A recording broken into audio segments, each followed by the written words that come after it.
One of the greatest ironies of Kamala Harris's loss is the fact that the same people who worked so hard to help her win may be the reason that she lost. Now, it's no secret that the mainstream media was in her back pocket. They tried to drag her over the finish line, and her chief cheerleaders were the women over on The View. Well, Democrat strategist James Carville is now blaming The View, specifically Sunny Hostin, for Kamala Harris's loss. Take a look at this. Adam DeGurney, we didn't even get a chance to kick the tires. We just said, you're buying the car, and you have no choice. And, of course, we bought the car. And I think if this campaign is reducible to one moment, we're in a 65% wrong track country. The country wants something different. And she's asked, as so often the case, in a friendly audience on The View, how would you be different than Biden? It's the one question that you exist to answer. All right? That is it. That's the money question. That's the one you want. That's the one that everybody wants to know the answer to. And you freeze. You literally freeze and say, well, I can't think of anything. And once you get in it, so we said 65% want something different. We are just not going to give in to them, but maybe the odiousness of Trump combined with the Dobbs decision, we can overcome it. Well, we didn't overcome it. But when we go back and history unearths this, it's going to be right there on The View. And I think her name was Sunny Houston or whatever. Asked the question. And that's the most devastating answer you could imagine. That's gotta hurt Sunny right in the heart. Now, in case you missed it, here is the exact moment that James Carville was talking about. Would you have done something differently than President Biden during the past 4 years? There is not a thing that comes to mind in terms of, and I've been a part of most of the decisions that have had impact. I mean, just talk about a uniquely unqualified candidate. And what I don't get about that moment is that Kamala is the same candidate who had to memorize pretty much everything she said during the debate. I mean, let's be honest. Does anyone think she actually improvised during that debate? I mean, sure, maybe she improvised a little bit once the question was asked, but it was very clear that she had pre-written, pre-scripted answers, and her goal was to get to a point to where she could deliver those canned lines. That's why she appeared so stiff and so unlikable, quite frankly. There was no charisma there because she was overly processed, overly prepared for that debate. And you know, if you prepared for the debate, why didn't she prepare for interviews like this in the same way? I mean, that right there, not only is it a softball question, but it should have been the most expected question. And yet she wasn't ready for that. If you're not ready for that question, you're definitely not ready for prime time. You're not ready for the Oval Office. And so I suspect that Sunny Hostin is probably feeling guilty. She's probably feeling sore and bitter. And that's why she spent the entire week on The View just melting down. I was so hopeful that a mixed race woman married to a Jewish guy could be elected president of this country. Mm-hmm. And I think that it had nothing to do with policy. I think this was a referendum of cultural resentment in this country. Well, I think it... I mean, she is so out of touch, has done no introspection, no reflection. To think that that's the reason why people voted for Donald Trump, I mean, talk about privilege. She definitely has privilege, and people are sick of viewing not just identity politics, but having to always be divided based on class, based on gender, like the Democrat Party right now is the party of division. And that's exactly what Sunny Hostin did right there. Here is another clip where she clearly has not learned her lesson. 52%, right, for Donald Trump. Uneducated white women, is my understanding. You have Latino men, actually, voting more for him. And you have, and black men was not the story. We're not the story here because they voted almost 80% for the vice president. Right. So why do you think that uneducated white women voted against their reproductive health freedoms? And why do you think Latino men voted in favor of someone that's going to deport, says he's going to deport the majority of his community? White women like being called uneducated white women. I think the economy matters, national security matters. But when you put people in these boxes, I think that's a takeaway from this race. Sunny is just so condescending and so arrogant. And you know what? I have a college degree, and it gets on my nerves every time the left refers to someone who votes for Republican, who votes for Trump, as uneducated. And they always try to speak in those terms. It's always from a place of condescension. I mean, it's disgusting and it's repulsive and it's repugnant. I want nothing to do with people who look down on other people. And the irony, of course, is that the left claims that they're for all people, yet they try to divide us and talk down to different population groups. It's just really disturbing. Now, there's this video, as you can tell, the theme is irony, right? So Sunny Hostin, The View, they were trying to help Kamala Harris, but the irony is they may have cost her, according to James Carville, the election. Well, I want to point out another bit of irony. So there's this thing called the National Popular Vote Interstate Compact, and this idea is being formed between multiple states. They've signed this compact with one another, and what they're saying is, instead of giving our electors to the winner of our state, we're going to give our electors to the person who's won the popular vote. So if they actually followed through on that, here is what the Electoral College map would look like with Donald Trump.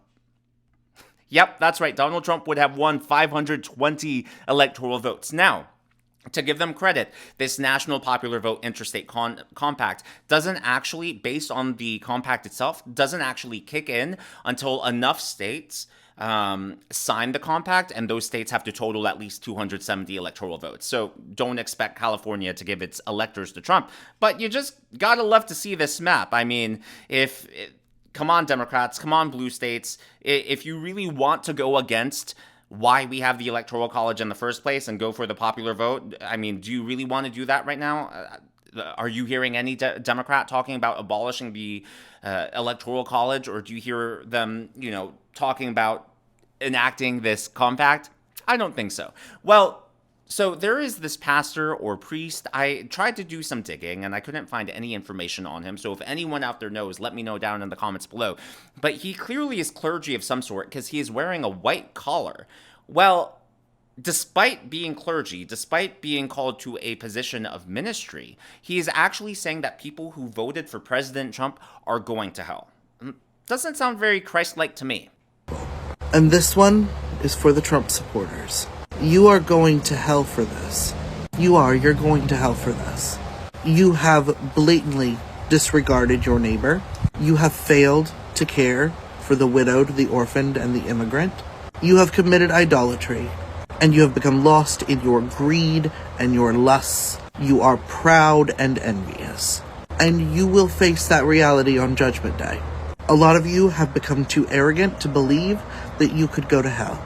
A lot of you have become so idolatrous that you don't think that man could get you there. But you are wrong. And I have never felt something with such conviction in my entire life. It is always the nose ring, right? There is something wrong with these people whenever you see the nose ring. So I don't know if you've seen this lady going viral online. She's actually making fun of all these people having the meltdowns. And, they all have the Rachel Maddow, Mark Cuban glasses. They all have the nose rings. They have the tattoos. They're shaving their hair. They're wearing the bracelets. So she's actually making fun of all these people. And her impersonation is spot on. As one of the leaders of this movement, I have been messaged so many times to come up with a solution, a more permanent solution than blue bracelets and safety pins, so that when we're in the pickup line at school, we know how to identify each other. And some people suggested a tattoo, so I did go get my tattoo. I suggest everybody get this so that when you're in the pickup line at school and you need to know what parents you can talk to, you just have to go like this. I mean, she just nails it. She has video after video like that, with the glasses, with the nose ring, and just other things. There was one where she was talking about shaving her hair, and she was trying to shave a wig. It was just hilarious. There's this other reenactment that this guy does, and he's acting like a liberal, talking down to minorities, talking down to Trump supporters. And boy, oh boy, man, oh man, did this hit home for me. Did you get what you wanted? Did you get what you wanted? Yeah? This is what you wanted, huh? He won. I hope you got exactly what you wanted.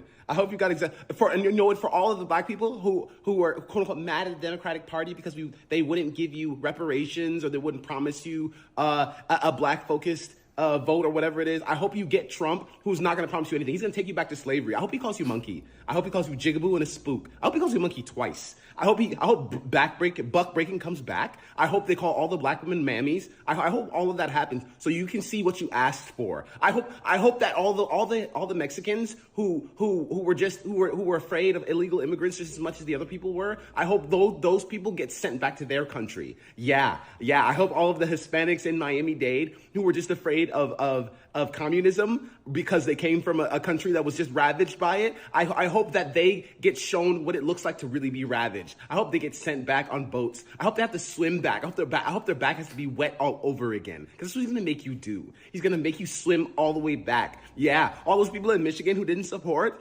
Kamala Harris because she wouldn't say the word weapons embargo. Yeah, I hope they're forced to go through what happened right after 9/11. Yeah, flight risks all of you. He's gonna put all of you in internment camps. Because that's what you wanted, right? You wanted to be in an internment camp. You wanted that, all right? That's what you wanted. I hope everybody who had religious values and so that they wouldn't support Kamala Harris. I mean, it's as sad as it is funny as it is true. It's all three of those things. And you know what? It's funny because the only racism that I've gotten on this channel and that I've experienced in real life has really only been from the left.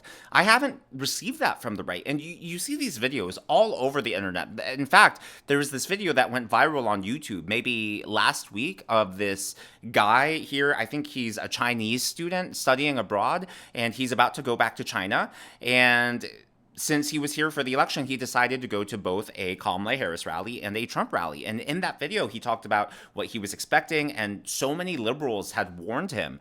They were like, hey, be careful at the Trump rally. They're going to call you racist things. They might attack you. And he actually said, I mean, he was like, the difference between the two rallies was night and day. And he was like, at the Harris rally, they just looked at me like I was a vote number. And at the Trump rally, they looked at me like I was a human being. And they were so nice. They were so caring. It was so energetic. It was so loving. I mean, there's a reason that those clips hit home and are funny. And yes, like comedy, for it to be funny, it has to be rooted and based in some sort of truth, or else, you can say something ridiculous and that doesn't make it funny, right? There has to be some truth to it. And I think a lot of people are really waking up to this. Now, speaking of waking up, a lot of people are claiming, I've been talking about this in the last few videos, the left, they're having their meltdown, and some of them are going down the conspiracy theory rabbit hole, trying to come up with the new Russia. Well, Jim Jordan is finally fighting back, and he went on CNN, and the way he fought back was great. He actually he turned a meme into real life. So you've probably seen the meme. Where did the 10 million votes for Joe Biden go? Where did they disappear to? Jim Jordan said this on national television to Dana Bash's face on CNN. Gotta love this. Voting fraud this time. It seems to me that Republicans claim voting fraud and election integrity when you lose and not when you win. No. I mean, again, as I said before, this election, I think, was the greatest political comeback we've ever seen. I mean, he did something that even Teddy Roosevelt couldn't do, for goodness sake. And the country... But you think it was a free and fair election? No. This election, you just interviewed the Latino, restaurant owner, or a restaurant worker, and he said he was tired of all the woke stuff. This election was real simple. You had back-to-back administrations. We got something we very seldom get in American history, American politics. Back-to-back administrations now running for the top job, and people could do a direct comparison.